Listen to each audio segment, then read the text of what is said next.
భారతీయుడు వ్యాపారం పెడతానంటే ప్రపంచంలో 193 దేశాలు ఆహ్వానిస్తాయి. వాళ్ళు ఏడ్చేది మనం ఉద్యోగాలు చేస్తామంటే. ఎందుకంటే ఉద్యోగాల్లో మనం కష్టపడతాం ఎక్కువ. వాడు 6 గంటలు, 8 గంటలు కష్టపడితే మనోడు 10 గంటలు, 12 గంటలు, 16 గంటలైనా కష్టపడతాడు. వాడు 10,00,000 రూపాయలు తీసుకుంటే మనం 2,00,000కే పని చేస్తాం కాబట్టి కడుపు మండుతుంటది. అంతే తప్పించి పని విషయంలో మనం పని దొంగలవన్నో, లేదా మత ఉన్మాదులవన్నో, లేదా అరాచకవాదులవన్నో, లేదా దుర్మార్గులవన్నో మన మీద నెగిటివ్ లేదు ప్రపంచానికి. మనం ఎక్కువ పని చేస్తున్నామన్న ఈర్ష్య, అసూయ, ఏడుపు ఉంది. అంతే. వ్యాపారాల పరంగా అందుకని మనం పెట్టుబడి పెడతానంటే ఎవరైనా ఓకే అంటారు. కానీ ఎన్ఆర్ఐలకు ఒక కొత్త సమస్య వస్తుంది. ఇప్పుడు ఐర్లాండ్ వాస్తవంగా ఈ మధ్యన భారతీయులు ఎక్కువగా భారతీయులు తిట్టడం ఇట్లాంటివి కూడా మనం చూసాం.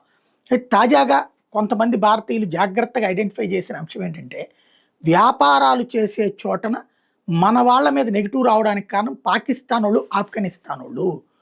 పాకిస్తాన్ కానీ, బంగ్లాదేశ్ కానీ, ఆఫ్ఘనిస్తాన్ నుంచి కానీ ప్రపంచంలోని ఇతర దేశాలకు వెళ్ళిన వాళ్ళు ఆ దేశం పేరు చెప్పుకోరు. చెప్పుకుంటే వాళ్ళని తీవ్రవాదులుగా చూస్తారు. అందుకని భారతీయులు అని చెప్పుకుంటారు వాళ్ళంతా.